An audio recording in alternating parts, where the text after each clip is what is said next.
સંતોના લક્ષણ કેટલા? તો કે દયા, ગરીબી, बंदगी, जी गुरु जी। सुरता, शील, सभा, जी गुरु जी। इतना लक्ष्य है संत का, कहे कबीर तुझे। जी गुरु जी। મહાકુંભ હતો ને ત્રિવેણી સંગમ આપણે ગયા હતા. जी गुरु जी। એવું ત્રિવેણી સંગમ આપણા દેહની અંદર પણ થાય છે.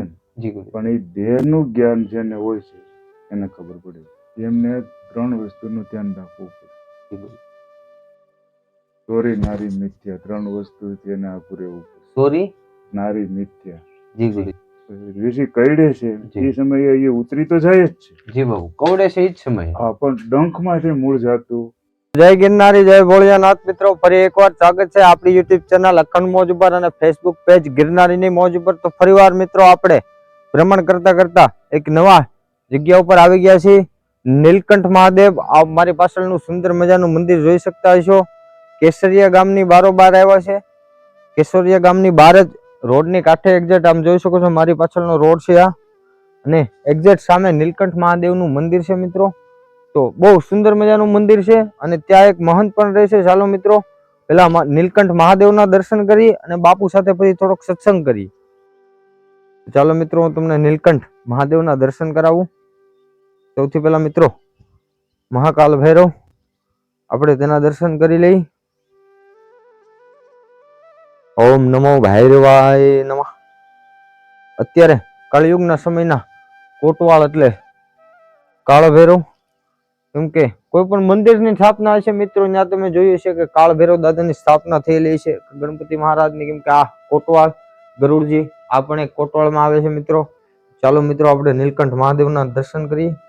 સૌથી પહેલા નંદી મહારાજના આપ જોઈ શકો છો મિત્રો, બહુ ભવ્ય અને દિવ્ય શિવલિંગ છે. ઓમ નમઃ પાર્વતે પતે હર હર મહાદેવ. જો મિત્રો બહુ સુંદર મજાનું અને દિવ્ય શિવાલય છે. શિવ તો શિવ છે. નીલકંઠ મહાદેવ મિત્રો, તેમજ મિત્રો ગણપતિ મહારાજ અને તેમજ હનુમાનજી મહારાજ.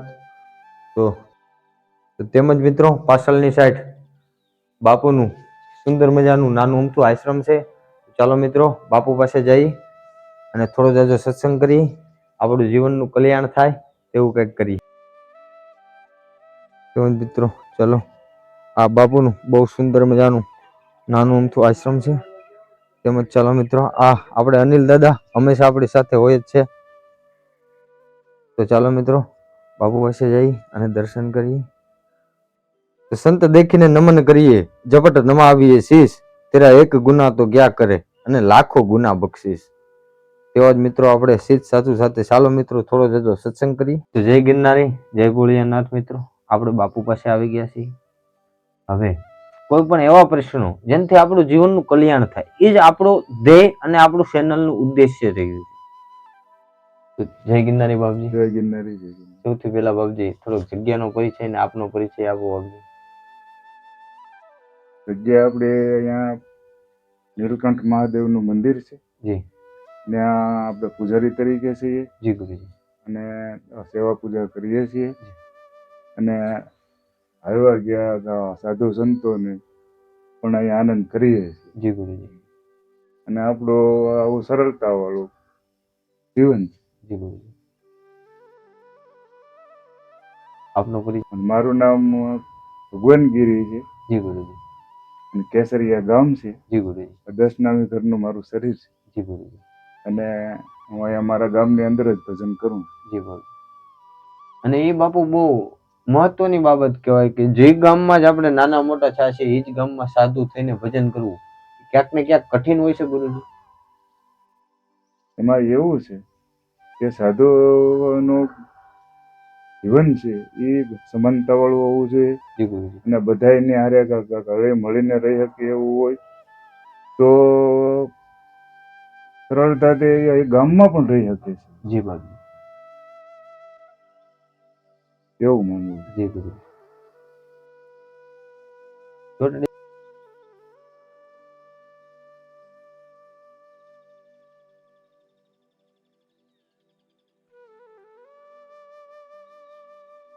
બાપુ હમ. સાધુને કઈ વાતોનું જીવનમાં ધ્યાન રાખવું જોઈએ? સાધુને કે એક સાધકને, હમ. જેનાથી ઈશ્વરની કે બ્રહ્મની પ્રાપ્તિ કરી શકે?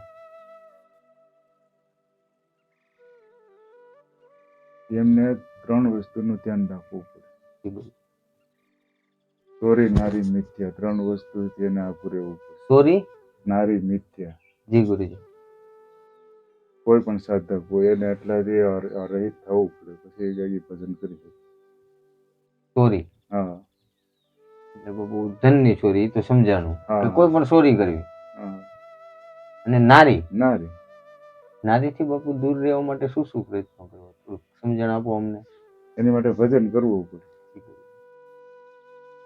અને મિથ્યા એટલે બાપજી? તમારું તારું ન કરવું, એ તમારી વાત લઈને ભાઈને ન કરવી, ભાઈની વાત લઈને દાદાને ન કરવી, મિથ્યા. એટલે આ 3 વસ્તુથી કે એને દૂર રહેવું પડે. બ્રહ્મચાર્ય જેને પાળવું હોય એના માટે સંન્યાસ. બાકી ગ્રસ્ત આશ્રમની અંદર તો છે જ, આશ્રમ 2 જ છે, સંન્યાસ આશ્રમ ને ગ્રસ્ત આશ્રમ. અને આપણા દેવી દેવતાઓ તો બધા ગ્રસ્તી જ છે. દેવોના દેવ મહાદેવ ત્યાંથી શરૂઆત છે.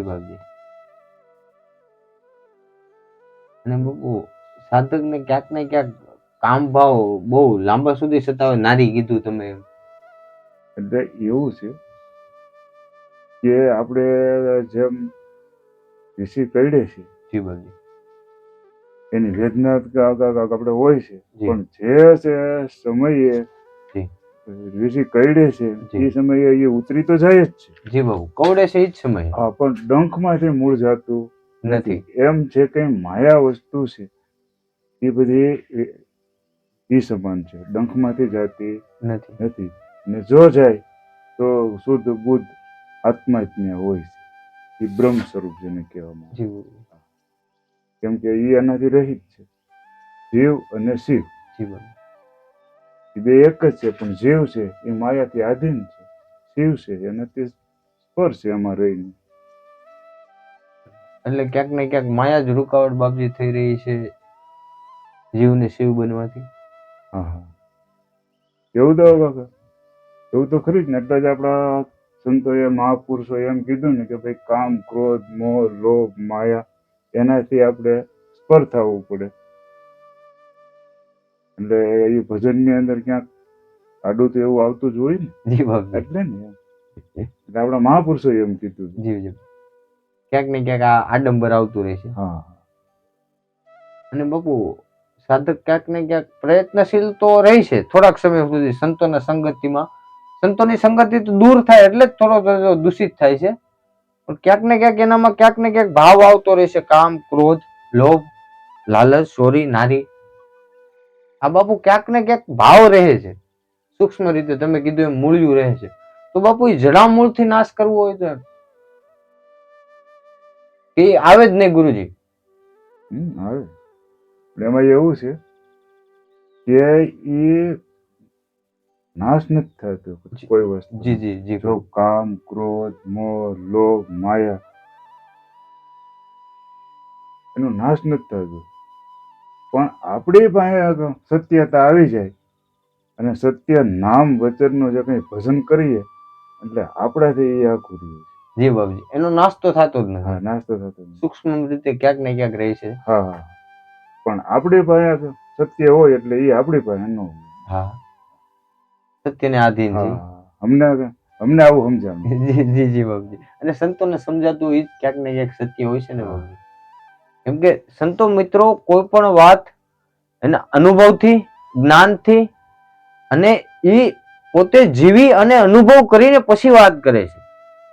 જેનાથી સાધકને આવતા જીવનમાં કે જે કૃત્યો થવાની છે, જે આગલા સમયમાં એને કોઈ પણ સમસ્યા સામે આવી છે, તો એની માટે સંતોએ આ બધા રસ્તા દીધા છે. નાના નાના નાના પર જવાના કે બહાર નીકળવાના. હા,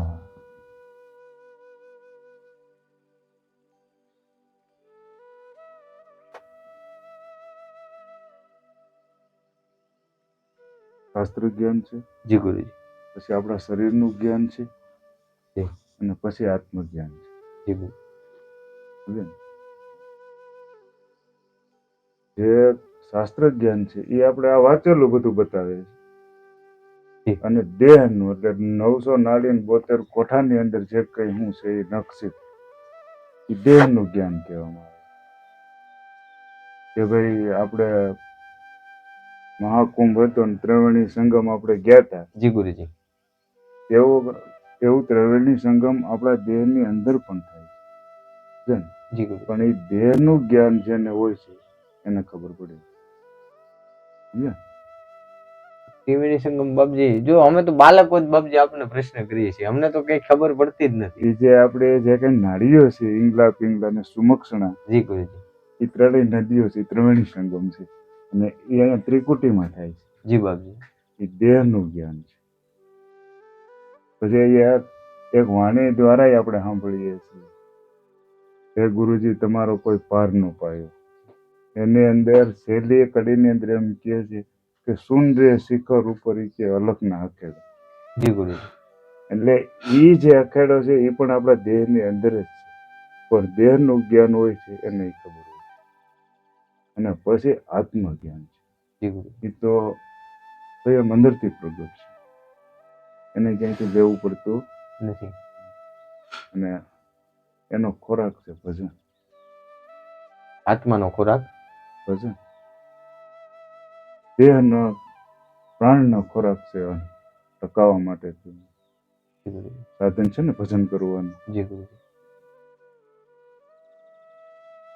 અને બાપુ આત્મજ્ઞાન જેને પ્રાપ્ત થઈ ગયું છે, કે જે આત્મજ્ઞાની વ્યક્તિ છે, એના બાપુ કોઈ પણ પ્રકારના એવા લક્ષણો જેનાથી અમે આમ જીવનમાં એને ઓળખીને તેનું દર્શન કરી શકીએ.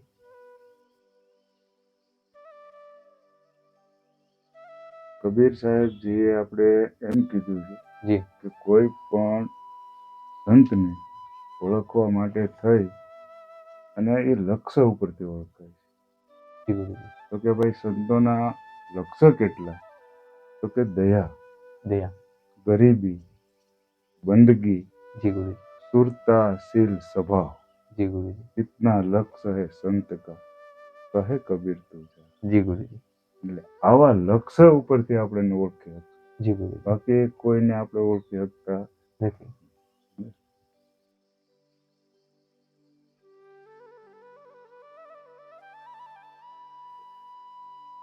સંતોએ ભજનમાં બધું કહી દીધું છે. સંતવાણી છે જી ગુરુજી. આપણે જીવન જીવવાના અને ભક્તિનું માર્ગદર્શન આપતા એ સંતવાણી. જી ગુરુજી. ત્યાં તો થઈને તો આપણે સંતવાણીમાં જવું છે, આપણે જીવન જીવન આખી રીત બતાવે. સંતોની વાણી આપણા ગંગા સતીજીએ ઘણું કીધું, વચનમાં સમજે અને મહાસુખ ઉપજે. કે જગતને ખાલી સુખ છે પણ મહાસુખ નહીં. જી ગુરુજી. મહાસુખ માટે તો વચન કે જો વચનને જો આધીન હોય તો એને મહાસુખ ભજન કરવાનો આનંદ મળી જાય છે. જી ગુરુજી.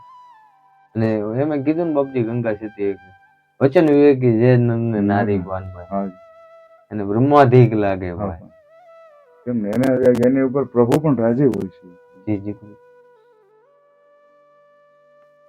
અવનવો વિડીયો આપણી યુટ્યુબ ચેનલ અખંડ મોજ ઉપર આવતા રહેશે અને ફેસબુક પેજ ગિરનારી મોજ. તો જય ગિરનારી, જય ભોળિયાનાથ, હર હર મહાદેવ.